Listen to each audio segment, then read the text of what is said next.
Let's start.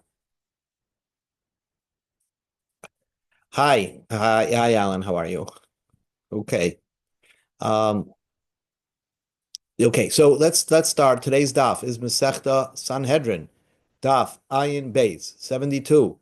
And let's go start from the Mishnah. The Mishnah is on daf, the Mishnah is located on daf Ayin Aleph Amid Beis. Okay, here we go. Very straightforward Gemara and Mishnah is today. Okay. Bein Saira Mara Nidain Al Shem Saifa. The reason why we convict the wayward child is because what's going to end up happening. So the Torah tells us, Yomus Zakai, let him die as an innocent man, while Yomus Chayev, let him not die as a guilty person. As we will see, that because the Ben Saira Mara has these addictions, he may, in order to feed the addictions, if his parents don't have money, he's going to steal from other people and eventually kill people. So we kill him, we make an advanced move on him and kill him first. Shemisasan, and the Mishnah goes on to explain, I guess the Mishnah calls him a Rasha or a would-be Rasha.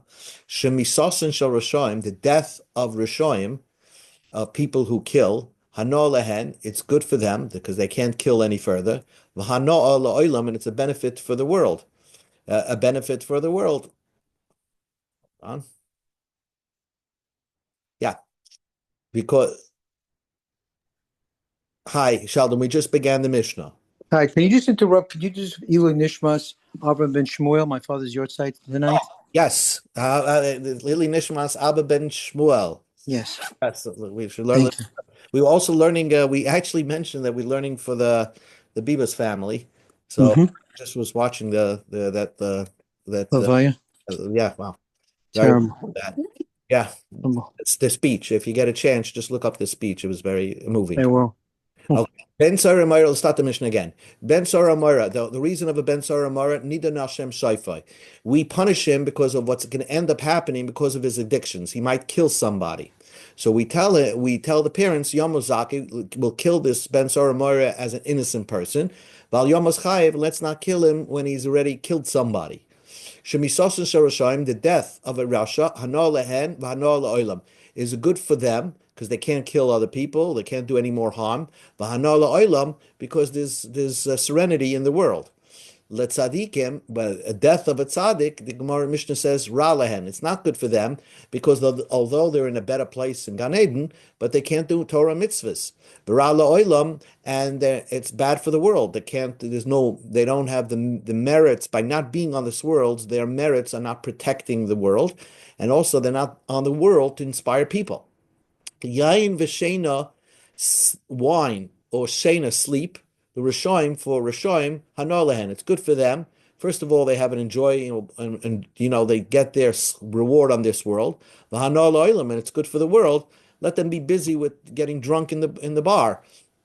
V'let tzadikim, for a tzaddik who gets hooked into wine and to sleeping, ralehen, it's not good for them because they can't perform, they can't learn well. V'ra'lo oilam, it's not good for the world because again, they are supposed to protect. They're supposed to protect the world because they can't through their Torah, and because they're not learning Torah, because they're sleeping or whatever, they they're on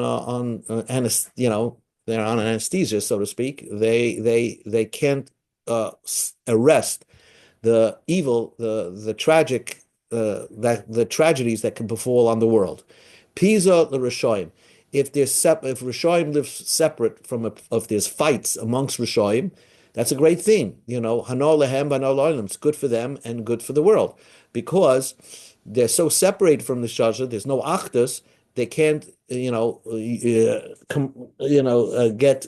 They can't advise each other how to do bad things. But for tzadikim, ra lehem v'ra la'olam. When they have separate, it's not good for them. It's hanor lehem. It's ra lehem v'ra la'olam. It's not good for them and not good for the world because with tzadikim, if they're togetherness, they could also learn. Their learning is a stronger learning. Kinus l'rishoyim ra lehem v'ra la'olam. But let tzadikim hanor lehem v'hanor lehem. The opposite.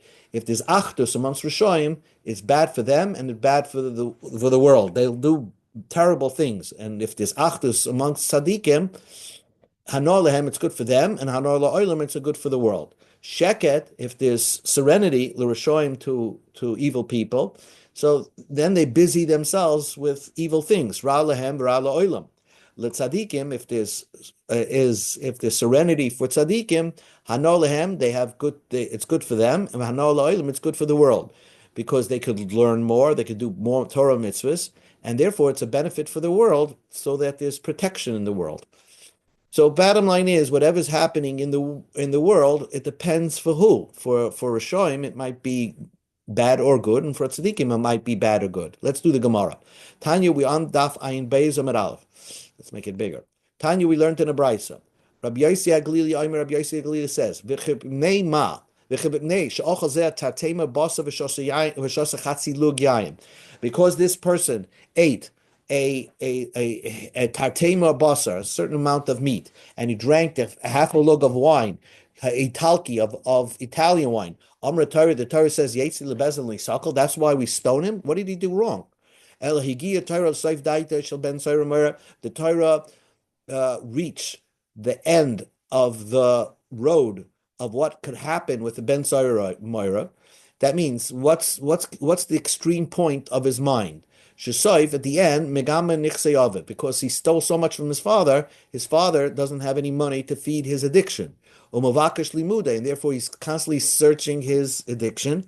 Ve'enim moitzin, he can't find the money for it. V'yoytzi leprashas drachin, he goes out on the highway. Umalastem esabrios, and he vandalizes people. Amra Torah, and then eventually he could kill somebody. Amra Torah, the Torah said, Yomu zakai val yomus chayev. Let him die innocent, and let him not die as a guilty person. And don't worry about killing him. But the death of a Rasha is a good thing. And this, the Brisa just repeats the Mishnah. Sheket l'Rishoyim ra lehem ra la'olam. L'tzadikim hanor lehem v'hanor la'olam. Pizal l'Rishoyim hanor lehem v'hanor la'olam. L'tzadikim ra lehem ra la'olam. So basically, the Brisa just repeated the Mishnah. But the point of the Mishnah is that we are killing the Ben Sarah Mara not because of what he did, because all he did was eat meat and steal a little bit and eat meat and drink wine, but we're killing him because this is an addictive behavior, and he's demonstrated it by doing it 3 times. So if we don't stop it now, then he's eventually going to kill somebody, and therefore we kill him at this juncture, at this young age. Now the Mishnah continues. I'm going to call up on the screen a pasuk in Chumash, very important pasuk, and here's the key word of the imbim. The Torah tells you about a ganav, and the Torah says imbim machteres yomotze haganaf. A guy, if a thief tunnels through, if a thief tunnels through to your home, to a person's home, and the owner of the house, v'huka, the owner of the house killed the ganaf. As he entered the house, the owner of the house had a shotgun and killed him. V'meis, and the ganaf died. Ein loy damim.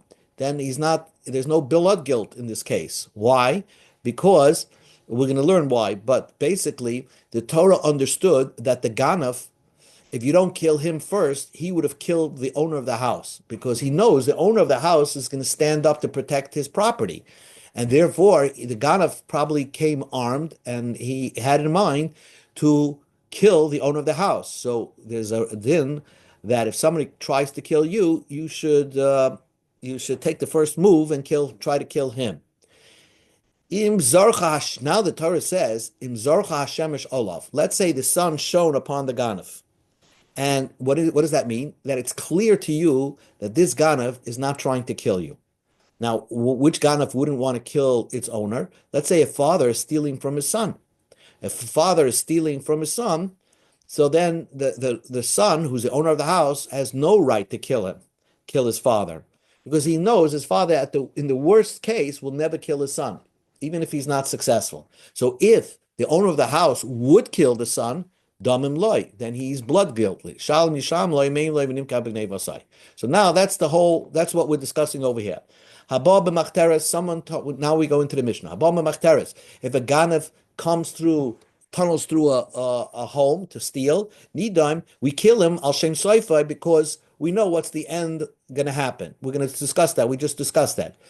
Now the Mishnah says, Hoya baba machteres v'shaves achavis. Let's say the ganav was tunneling through the house and then stole, let's say, a pitcher. And on his way out of the machteres, he tripped and broke in the tunnel, he broke the barrel. So that depends. If he was a type of ganav that you were not allowed to kill, for example, it was your father, so then, im yesh lo damim, if the ganav has blood, I'm going to use that expression as means that you're not allowed to kill him, his blood is valuable, so then chayiv, then the ganav has to pay the father has to pay for the broken barrel that he stole and broke. Im ein lo damim, but if he's a person that has no value, that you would have had a right to kill him, so potter, then he is exempt from paying for the barrel. Now here is a very interesting reason, because while he tunneled in to break into your house, he was a dead man, because you had a right to take out a pistol and shoot him. So he's a dead man. So if he ends up stealing something, he's like somebody we have a rule that somebody who's chayiv misa, you can't make him pay. The person who's machal Shabbos and damaged something at the same time. So because he's chayiv misa, even if you're not going to kill him, but he's in the parsha of chayiv misa, so we don't make him pay. We say kamle b'derabale, let him get the more severe punishment. So here he was potentially the god could have gotten the more severe punishment of being shot at by the owner of the house.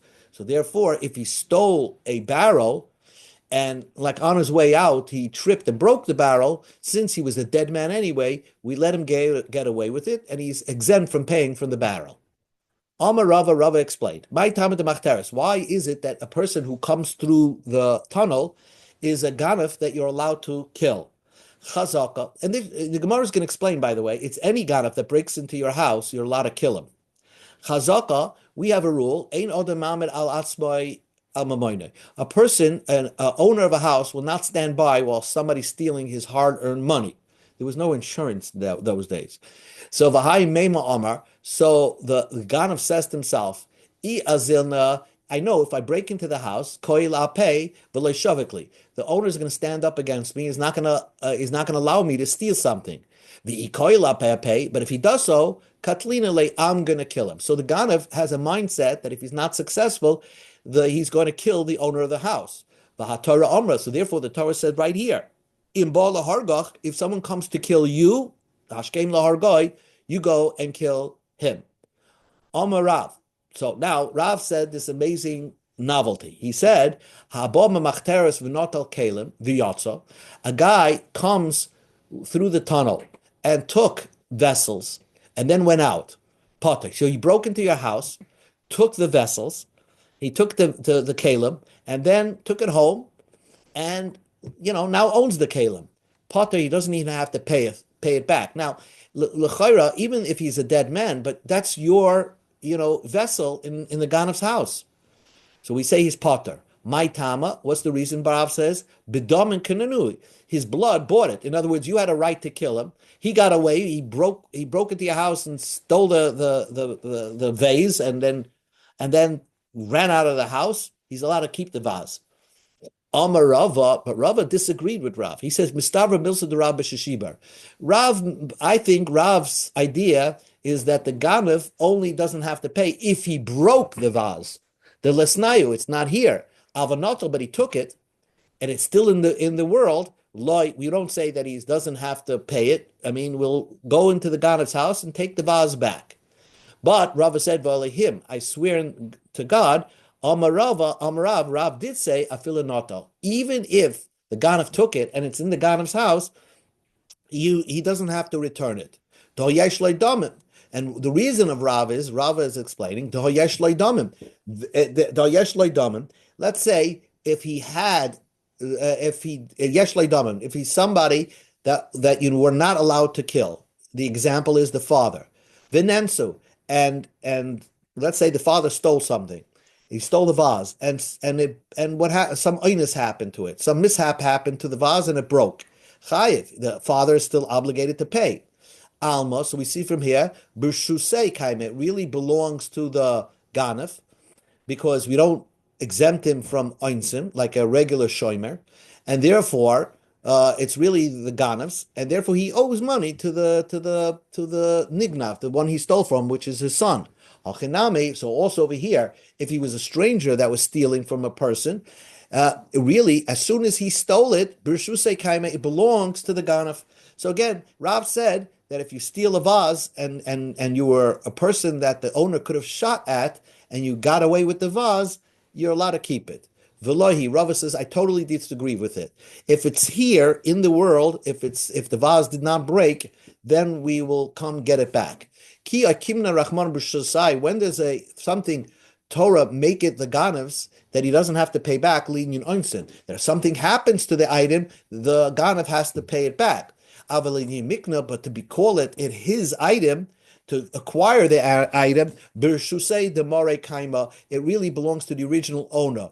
Midid have a shoyah, like any borrower. When you borrow something, you don't own it, and you chayiv an onsin, you chayiv any you're obligated, you're liable in any mishap, and nevertheless, it's not your item. You just borrowed it. So same thing, if a ganef steals something, even though you were allowed to kill the ganef, but if he still has the item, he must return it.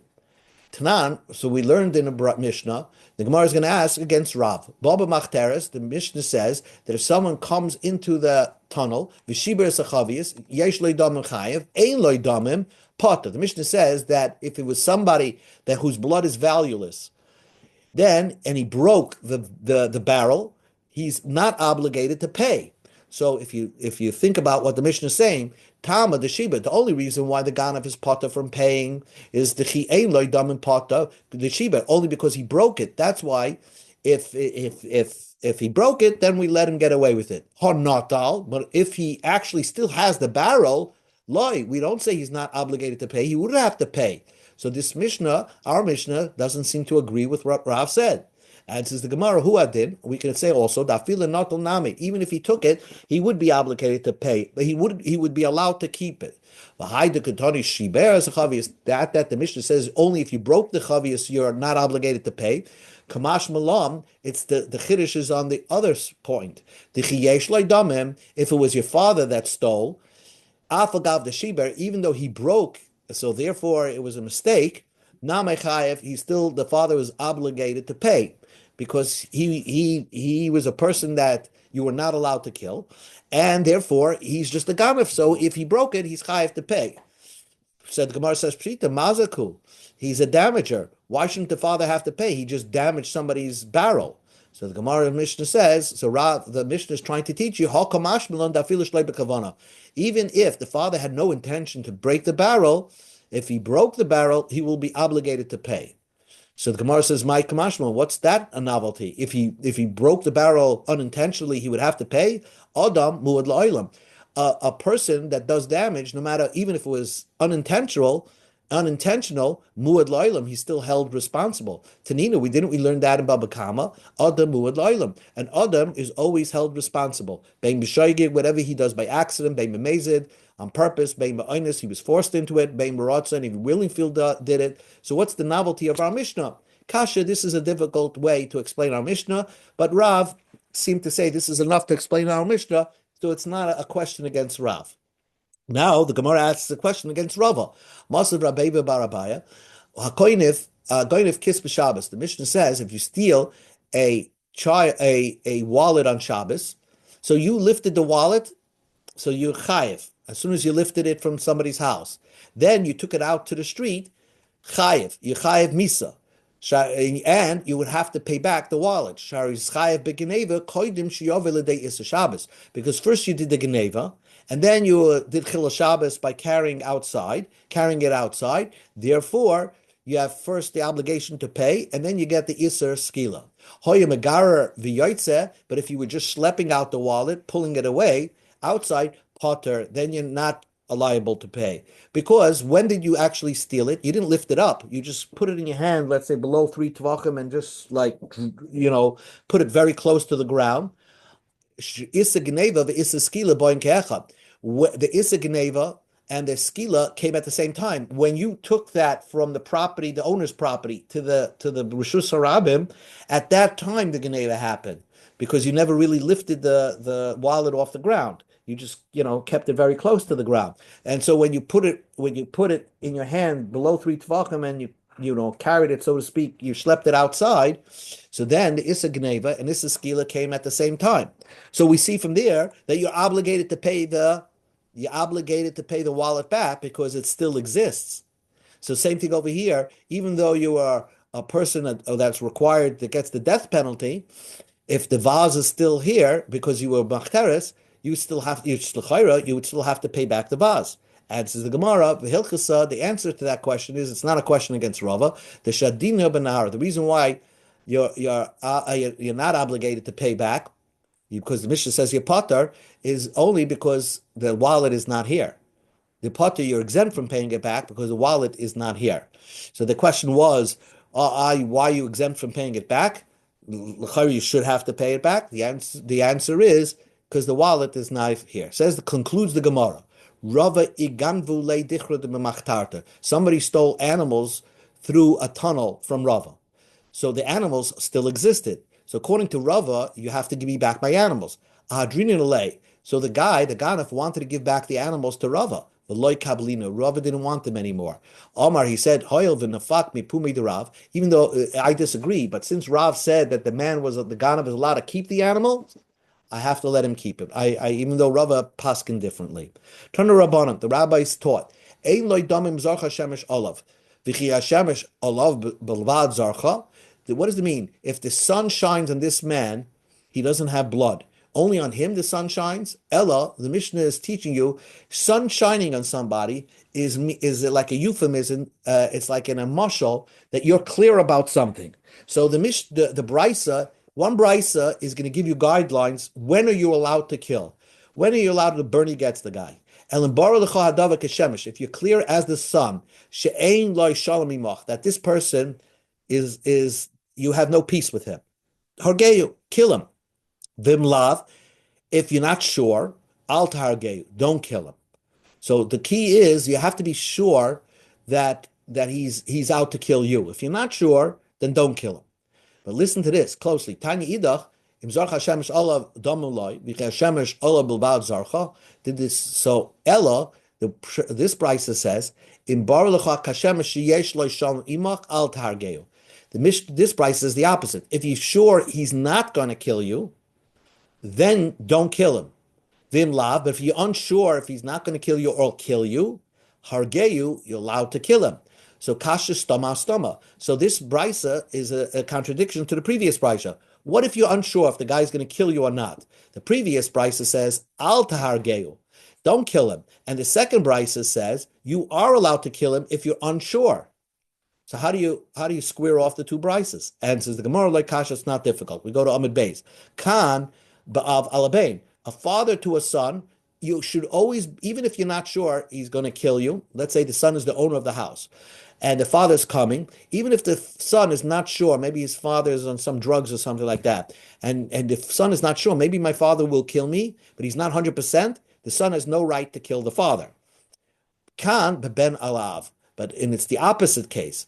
When a son is coming towards his father, here, if the father is just a little bit unsure that the son might kill him, the father is allowed to kill the son, because the natural instinct of the son is not to be so concerned about his father. So if he's on something, if he's on some stuff, the son might kill the father. So the father is in doubt, he's allowed to kill the son.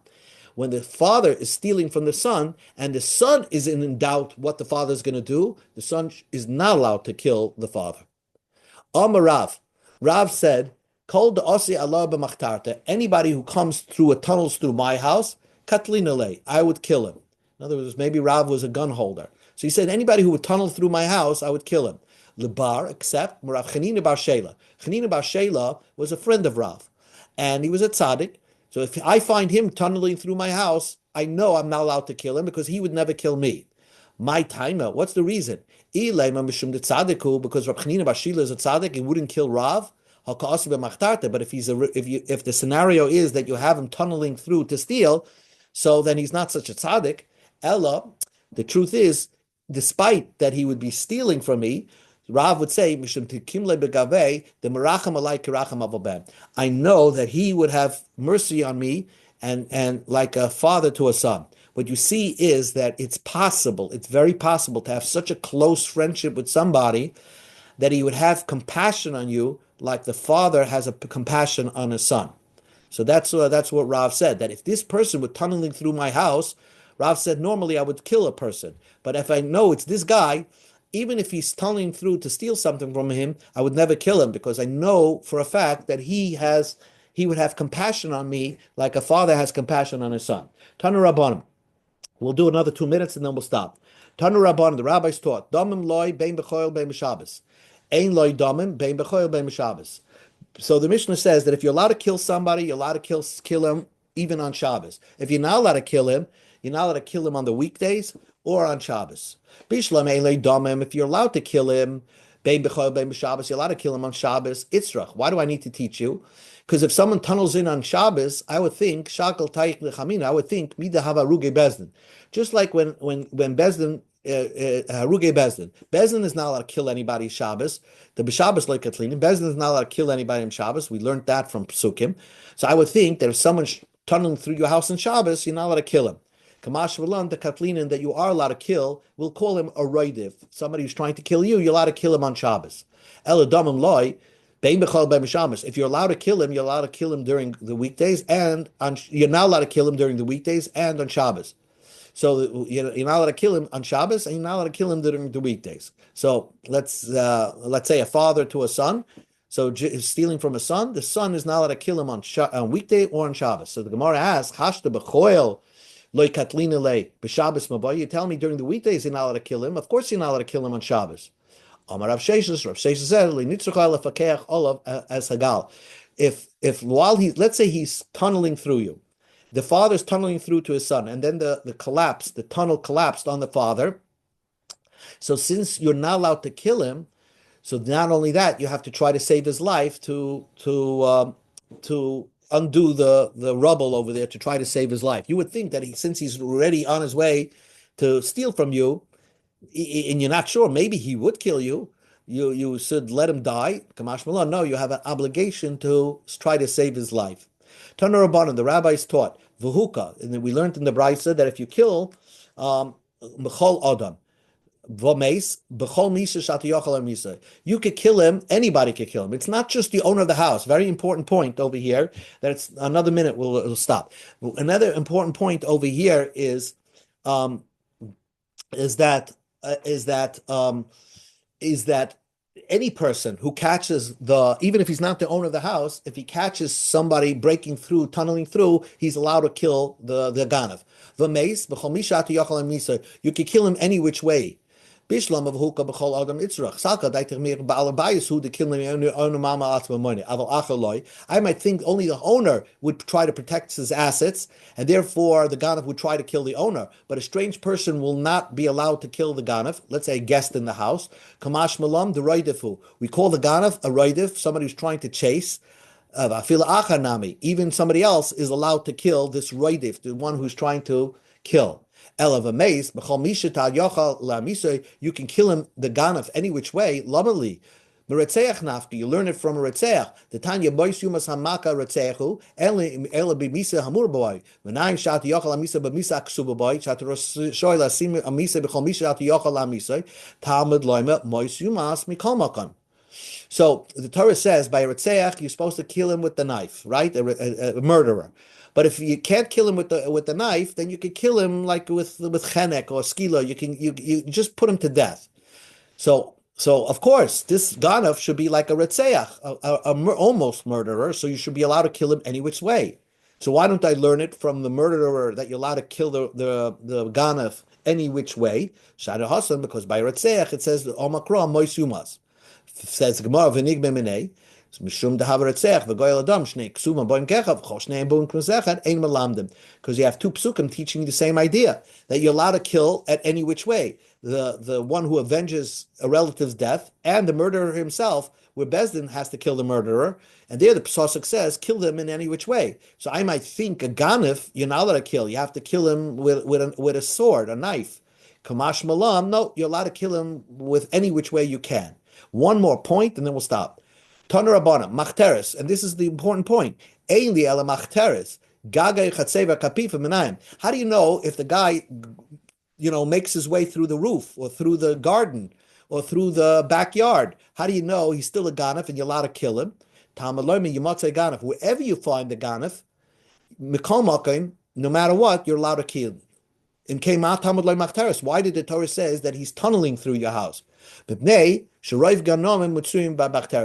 ganovim are tunneling through the house. And finally, the Gemara says, Tanya idach machteres, eli machteres, garge katseir kapifim naim. How do I know that if he comes through the roof, you're allowed to kill him? Talmud Lo Motzei Agarach Mikol Makom. Im Keimat Talmud Lo Machteres, and concludes the Gemara, machteres zuhi hasra osai. Very interesting. When the guy tunnels through your house, you might think you have to give him a warning shot and say, "Don't move," because what you're doing now, you're going to be chayiv misa. The Torah says the fact that he's tunneling through your house, that's enough of a warning for him to stop. And if he doesn't stop, you don't have to give him any warning. You could actually shoot to kill at that point. Okay, so we will stop right over. All right, I have a question. That's